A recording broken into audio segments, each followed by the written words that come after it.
This concept of neuroplasticity, probably 20 years ago, if you talked about any of this stuff, you would have been laughed out of the room, right? I mean, people would have said, "Oh, that's heresy." Like you said, the old theory was you were born with the number of neurons you'd ever have, and if you drank a lot of alcohol or you smoked or you did other things to damage your brain, then obviously you're losing neurons as you go through your life. But at some point, neuroplasticity became, I guess, a recognized concept. And so it's been shown through other research, not just from our lab. I mean, it's been shown through other research that the brain does have the capacity to restore itself and regenerate itself, just like most of all the other organs do. So it's a great question to ask me, how do I explain it? I guess there's, as you know, Dr. David, there's an inherent intelligence within each of us that I don't care if we had 100 Einsteins sitting in a room. I don't know if we'd ever figure that out. It's just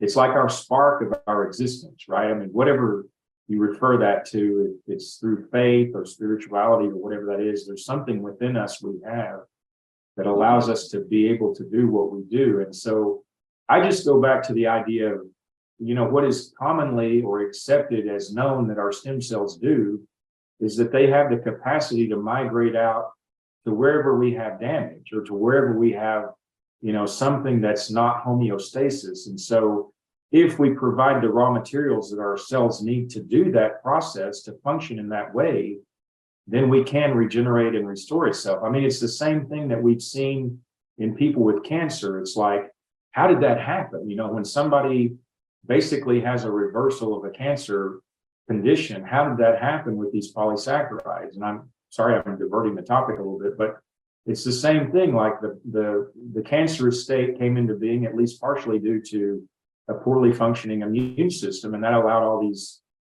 carcinogenic cells to create a tumor or something known as cancer. But once those polysaccharides were introduced into that person's system, then he or she's body was able to say, okay, here's the problem, let's go deal with it. And so one of the other things we know about these polysaccharides is they're actually, I didn't even mention this yet, but they're actually also able to turn on our natural killer cells, which are one of our very first lines of defense against transformed cells and viruses. So there are just so many angles to this story that are fascinating. And I hope, at least in the rest of my life, whether it's one day or 40 more years, that I'm able to help extend this line of research, because I truly believe that the power and the ability of these polysaccharides to help.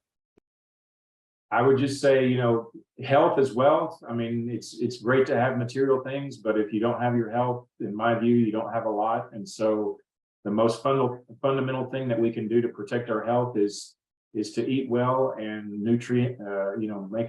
make emphasis on getting the right nutrients that we need to function properly. And then, of course, adding movement to that as well. But to me, again, everything relates to your health. If you don't have your health, I'm sorry, you don't have much. I don't care how much money you have or, what kind of car you drive or what kind of home you live in. You've got to be healthy to enjoy your life. And for me, that's what it's all about, is creating optimal health for people.